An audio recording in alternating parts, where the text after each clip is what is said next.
Welcome back to another episode of Dear Founder. I am so excited about today's guest because she believes in supporting female founders and women just as much, if not more than I do, if that's even possible. In the 10 minutes we've been talking, we have already come up with like 100 ideas of ways that we could work together and do things to help female entrepreneurs. So today on the show, I have Brennan, who is the CEO and co-founder of Fyli, which is an online community, and she's going to explain it more, but it is a community to support early stage female founders. And that is like the most important time to have support, is when you're just getting started. So Jax, welcome to Dear Founder, and thank you so much for being here. Thank you so much, Lindsay. I'm so excited to be here with you. Like, I'm already having a ball in the first 10 minutes of us being together. Thank you for having me. Of course. So tell us a little bit about what Fyli is, and also how you started it and why you started it, and a little bit about your background. Absolutely. I love getting to tell the journey because oftentimes we don't get to see that part. We just see what is. So I'll back up a little bit. Why are we doing Fyli? Fyli stands for tribe in Greek and family in Latin. So it's that true notion of sisterhood coming together. My background is fashion corporate. I was a creative director for 12 years, mostly in jewelry and accessories. Then I dabbled in some ready to wear, and fashion was my life for a very long time. I started designing for a foundation where our net profits would go back to girls' education with a fantastic mentor who helped shepherd my career.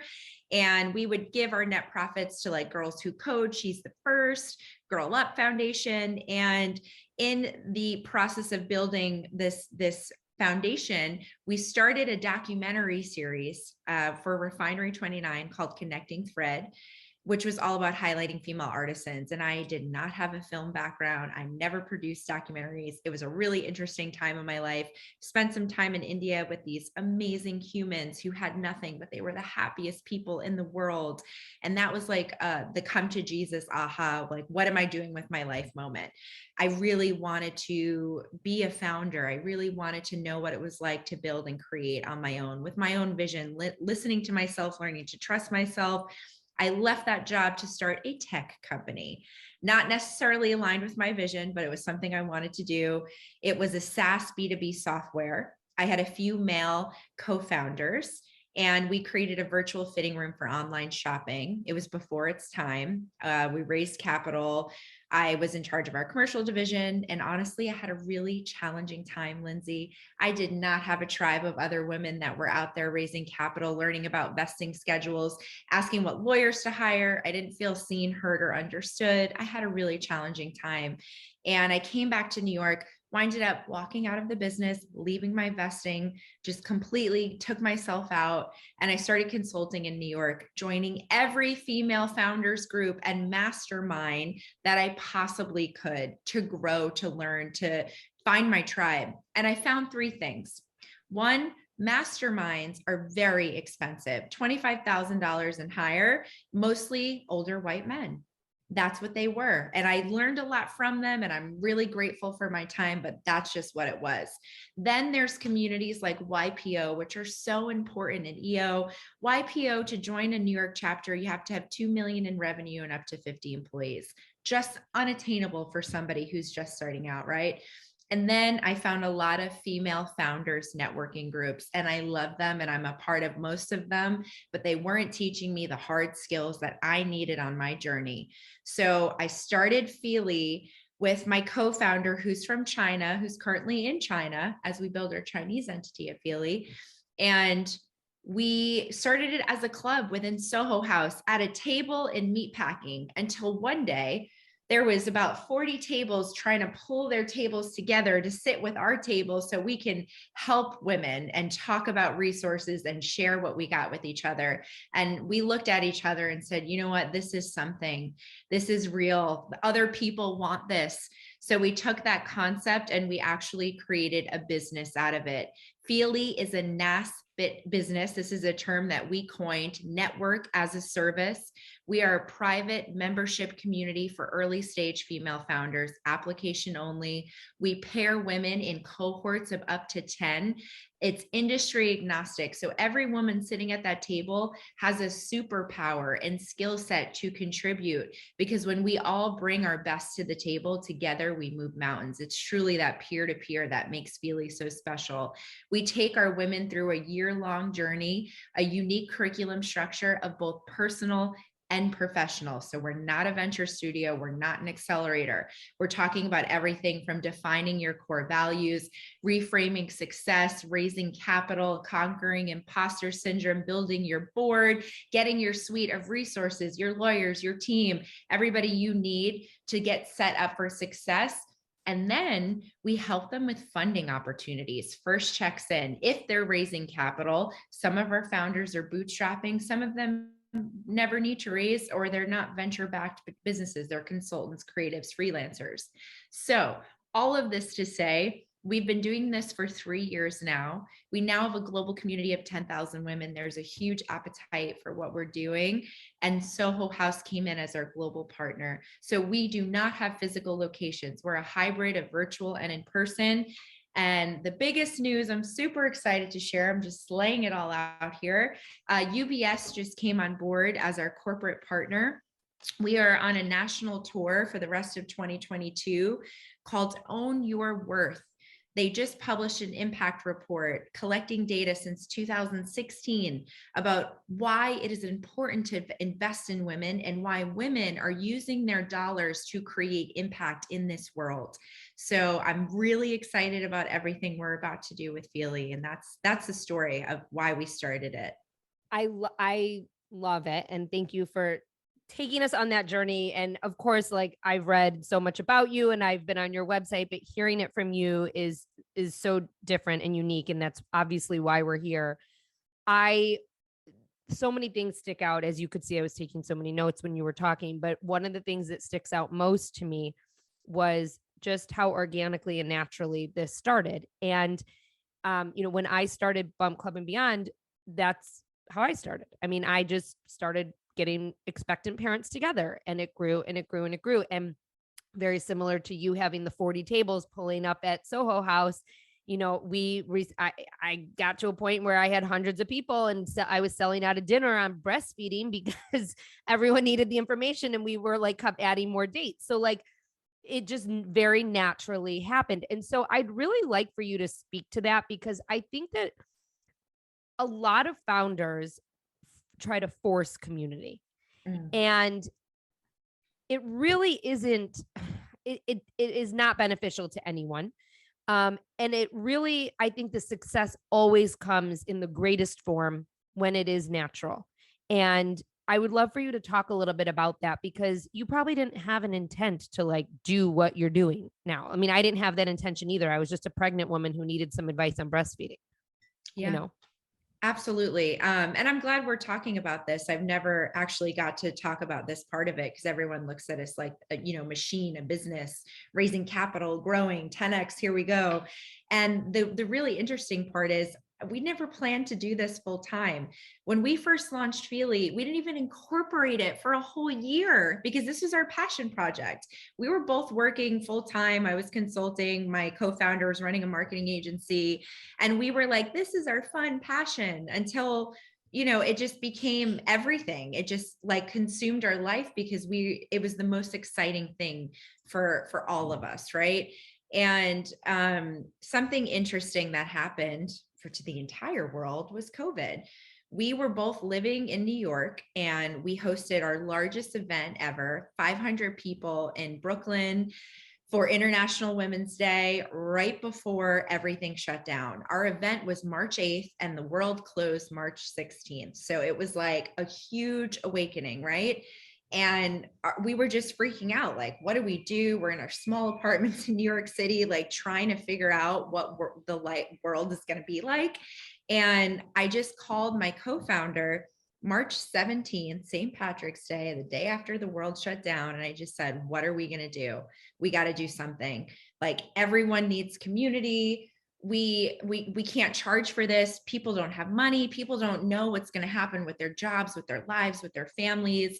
Let's just go all in. And I just know like whatever will happen and it's going to work out. So I literally spent the day calling every badass woman that I knew, and male, men who have amazing businesses, men who have a lot of value, who are man ambassadors and advocates for women. And I set up 150 masterclasses and we made them free. And we just said, if you're an early stage founder, if you need help, if you need community, if you want to learn, now we have all this extra time in our hands at home. Let's maximize it. Let's go all in and let's help and support each other. So we literally for 4 months just had all the free virtual masterclasses for anyone who wanted to join. And we didn't plan to turn it into, these products. But we saw how much people needed it and we just did it. We did no paid marketing. We've never spent $1 on customer acquisition. We had a little crappy Squarespace website that I built at 3:00 in the morning one day. I'm not a web designer. I can get down on some graphics, but I'm certainly not a web designer. And we just did it. We just put it together, Lindsay, and it happened. I love that you just shared that, because a lot of entrepreneurs are very apprehensive about giving things away for free. But what that does, and what that did for you and what that did for me, is it allows the community to build, and that's where it starts. It allows people to get a taste of what you are all about. And then they don't want to go away. I mean, they want to continue on this journey with you because you've proven to them that you bring value to what they're doing. And people always say to me all the time, like, oh, you give away so much information like on your social media and on your podcast and this. And okay, if someone wants to hire me, they're hiring me. Like, they want my energy.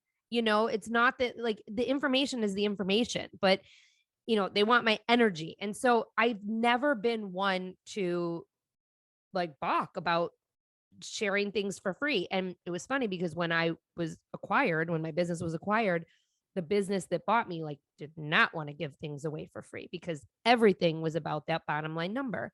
Well, the community suffered because of that. Yeah, absolutely. And I really think it comes down to mindset.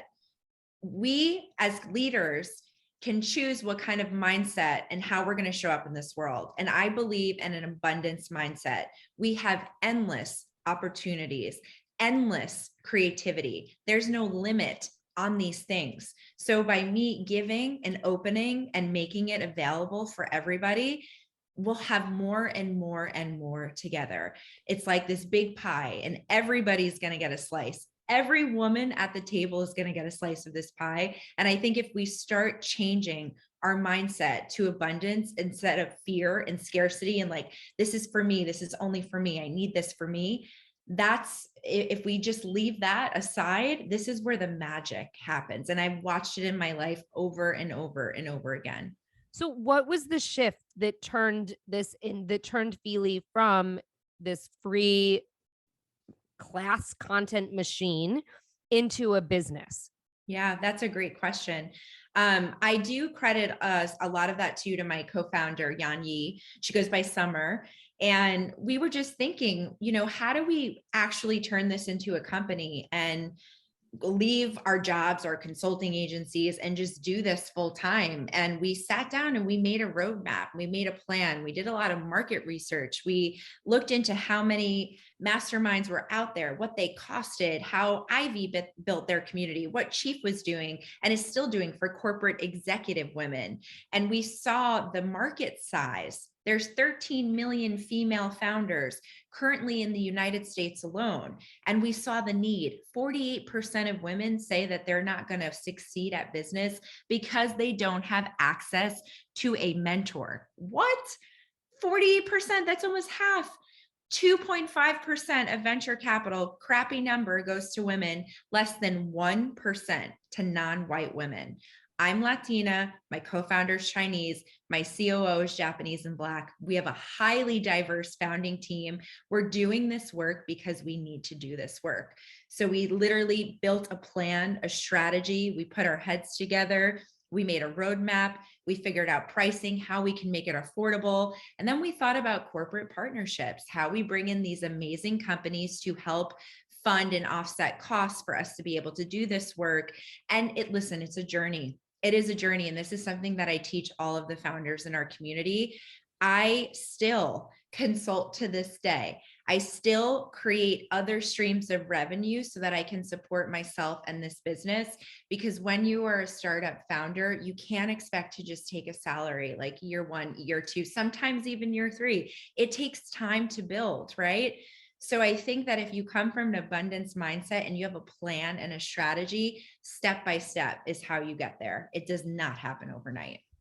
Thank you for saying that, because I also very much believe that in today's world, everyone wants instant gratification. And, I grew a business before social media. I started a business before social media was a thing. So I really watched this evolve over the last dozen years. And now, I talk to people and they're like, well, I need it tomorrow. No, it doesn't happen tomorrow. To your point, it is a slow crawl, and you need to have that plan in place as to how you're going to get there. And, I love that you just mentioned partnerships as well, because partnerships are how you grow. This is a partnership. You and I being on this podcast is a partnership, because I'm going to share this with all the founders who listen, and you're going to share this with your community, and there we go. Right. And so, you're building this business very similarly to how I built Bump Club. I'm loving this conversation because there's so many similarities to it. But one of the things you said at the top of our conversation was you shared with us that UBS is on board as a corporate partner. And I would love for you to share how that came to be, because your community came first, and my guess, and you can correct me if I'm wrong, obviously, but they saw the community you were building and they wanted to be a part of it. And to some degree. I wish it was that simple, but the very honest answer is I made a list of my dream partners, and UBS was point blank at the top. I love how they show up for women. I love how they teach women to own their wealth, their confidence. It's UBS, the division that we are working with, the client segment service division, specifically supporting women. The women who are running that are such rock stars, and I have followed them for years. And I relentlessly went after them, invited them to every event that we were doing, met every different division of UBS, and I just didn't give it up. So they're probably like, this woman is relentless, and built a relationship with them for years before we formally went into partnership together, because I just really believed that they were the right partner for us. And I'm so grateful to UBS because they walk the talk. They're really out there supporting women, advocating for equality, and helping women think about finances and wealth in a different way, which is the most important thing we need right now. But through your relationship, they were able to see the community you were building. Yes. And that is some time. It's not simple, of course, and I don't want anyone to take that away from this conversation. It's not simple, and it does take time. But without the community that you built, they wouldn't have even looked at you, True. So can you shed a little bit of light as to what are some best practices for gaining partnerships? I think that a lot of founders also have imposter syndrome, feel weird about reaching out to people, and don't really know always how to do it, or how magnificent a partnership can be to a business. Absolutely. That's such a great question. The way that I approach partnerships now is, how do we both win? The most important thing to know when you're building a partnership is their win. Of course, they're going to care about what you want, but it's really about, what do they want? What does success look like for them? what are the goals? What are the KPIs? What's going to be their return on investment? And this took me many years to learn, right? It's not an overnight thing, but you have to show up for a partnership ready to give and deliver. So if you know you need X amount of eyeballs, you're going to promise this. You want to make sure that you're hitting every KPI that's on that box. That's how you build a successful partnership. And it first starts by identifying who are the people that are aligned with your values and your mission, because it's not just about money. It's about opportunity, shared resources, elevation together. So it's first identifying who are those people, and then it's doing a lot of research to know their win. What is going to make them light up and excited? What do you have that's special? Even if you're not having millions of followers, we don't have millions of followers yet. We will. But how do we show partners that we have huge reach and huge impact to a really specific niche of early stage female founders, ages 27 through 41, mid spot 33, out there crushing it, a certain amount of disposable income, a certain amount of skill sets and interests and diversity? We have that group on lock, right? So it's really knowing who your audience is and how you can help leverage. That, I felt like that was a long-winded answer. No, but I think that was a great answer. And I say this all the time. Like you cannot go into a partnership. You have to go into a partnership thinking, how is everybody going to win? I say that all the time. But like the other thing too is when someone approaches you for a partnership and you look at it and you're like, this is a little self-serving to them. Like, what am I going to gain from this? And I think that's something too, to be able to identify a bad partnership that doesn't work for you, when someone wants something from you. And that is something too that I think is very important. And I always tell people, like, go with your gut. And if they can't tell you how you're going to benefit as well, it probably isn't going to be the best partnership. And it's okay to say no. Yeah, absolutely. The power of no. Man, it's so hard. This is something I'm learning. I'm a people pleaser. I love everybody. I want to be there. I want to show up for everybody. But the power of saying no and like respecting your time and your boundaries when you got to put the blinders on, because there's only a certain amount of hours in a day. It's hard, but it's something that we need to talk more about. Well, so let's talk about it, because I don't know if you feel like this, but I mean, your business is young. I mean, it's only a few years old. And my guess is you are being asked all the time to show up places and to speak and to, network. And I felt like that as well early on with Bump Club. And, it was like I was this shiny new startup in Chicago and all the moms were clamoring to come to my events. And I was asked to go to everything. And I, like you, couldn't say no. And it got to be too much. Yeah. And it was really when I started saying no and realizing, like, fuck, like, what am I doing? Like, I cannot go to every networking event. I got to focus on the business. And so it was really when I learned to do that and learned to pick and choose and to say no to the things that really just didn't work for me, instead of just trying to please everyone. That's when I started seeing my business grow. Yeah, I'm so glad that you're saying this. And thanks for sharing that with me, because literally that's how I'm feeling right now. Like, life is very full. I don't want to say busy. I hate that word, but I'm going to say full. Right. And what I'm doing to battle the fullness, I'm literally training my body and my mind like I'm going to run a marathon, because because that's my life right now. Like, I literally joke about this, but I am literally training as if I am going to go run a marathon, because I'm about to go on tour for this series. And I have a few things that are called my non-negotiables, like my exercise, my meditation, my journaling, the things I need to do so I can show up for everybody else. So there's these things that I've put in my days that really help me. And I have accountability partners for myself, my own personal tribe that helps support me. And these amazing women literally hold me accountable to saying no. I need them to hold me accountable to it. Like, no, you cannot go to this because you need to sleep, because you got to be up at 5. no, like you do not have space for this meeting because you need a 10-minute break to stand up because you're back to back, back, back, back, back. And I feel that every founder needs their tribe to help them be held accountable. So like I've been building this internal support system that has been really helpful to me. And I'm working on saying no more graciously with a lot of love so I can continue to do this important work. But it is really hard. I'm struggling with it. You feel too like you're going to miss out or like, yeah, the FOMO is real. Yeah. And then like disappointing people. I've had people say to me, like, what do you think? You're too good for me? Like, no, I don't. I really don't. I just wish I had more hours in the day. And not everyone understands that. But I mean, it's like, it's the FOMO. And then it's also like the race, right? Because you feel like you're like on a race to, you're on a never ending race, really, yes. you know, but at the end of the day, you're like racing against people that you're seeing in social media and in the press and whatnot. But really and truly, those people and those things don't matter. You really just need to rein it in and focus on yourself.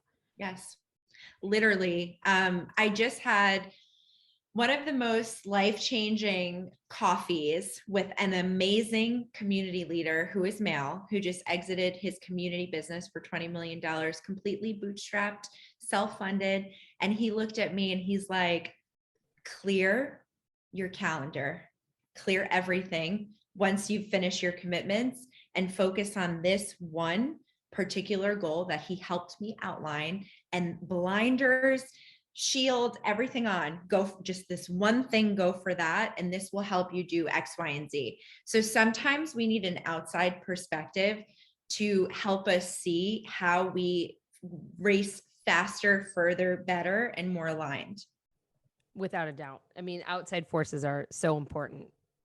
Whether you're a founder or not, you know, I mean, no, it doesn't matter. As a mom, it's important, you know, like it's so important to have and those. I'm not a mother yet. So like all the respect to superwomen like yourself who are doing all the things with family, with children. This is something I'm hoping to call in now in the next few years. I don't even have that piece yet. So I'm going to ask you all the questions. You can ask me anything you want. You absolutely can. So I want you to tell our listeners how they could get involved with Fyli if this was something for them, or how they can determine if it is, you know, a resource that they can use to their benefit. I love this question. Thank you. Because over the past few years, we've gotten very specific on the women that we can support in our cohorts. And if you're not a fit for us, I just want to say we have identified several other communities that we will pass you and send you to with love. So it's not a no, you're not for me, sorry, bye. It's you are a corporate entrepreneur, this is for you. You are very early stage, this is going to help you get there. You're a corporate and you're going for C-suite, this is for you. So for Fyli specifically, larger picture, open-minded, collaborative, has a vision, has a goal, really motivated, ready to rock. That's the overarching picture. We have two specific profiles for our early stage founders. One is early stage with a vision and a roadmap plan, pre-revenue. You know what you're going to do. You've already started the LLC, the C Corp, the 501c3, whatever it is that you're going to be doing, and you have the plan, and now you're literally ready to go. That's one profile. Second profile, you are already generating revenue. Maybe you're Series A, maybe even Series B. Maybe you are going through the acquisition and you need a lot of support. You're already there. You're more advanced. You've done this before. This might be your second or your third business. And this time you want to have fun because the other times were so stressful, right? So these are the two profiles of women that we can support in these cohorts. And to apply, you just go to your website. Yes, and go to the application. FyliTribe.com and then hit apply. You're going to get a really short, simple application, and every single individual who applies gets the right to an interview with our team. The interview is 45 minutes long and we go really deep. And that is how we pair our cohorts. I love it. I love it. And we'll link it in the show notes. But before I let you go, I'm going to ask you what I ask everyone at the end. And that is, what are 3 actionable tips that you would give to a founder who's starting out right now? Love it. Number 1, the word no doesn't hurt. One of my greatest mentors taught me this. No might mean no right now. Tomorrow it might mean yes. So it doesn't hurt, number one. Number two, ask for what you want and what you need. Take up space and ask. Don't be afraid to go for it. It doesn't mean you're too much. It doesn't mean you're too aggressive. Men ask all the time, which is why they advance faster than we do. We have to teach women how to make thoughtful and intentional asks. That's number two. Number three, most important, build yourself a tribe of people that make you feel good and elevate you, that are open-minded, that will share with you. Go make your own mastermind right this moment. Build with people that you love, that you feel supported by. Hold each other accountable, because that's a game changer for life. I can give more, but those are my three. You're going to come on live with me and when this drops, and you'll give more. How about that? Love it. Love it. All right. Brennan, co-founder and CEO of Fyli. Thank you so much for being here. This was such an amazing conversation, and I am so excited to share it with our listeners. Thank you so much, Lindsay. I really appreciate you.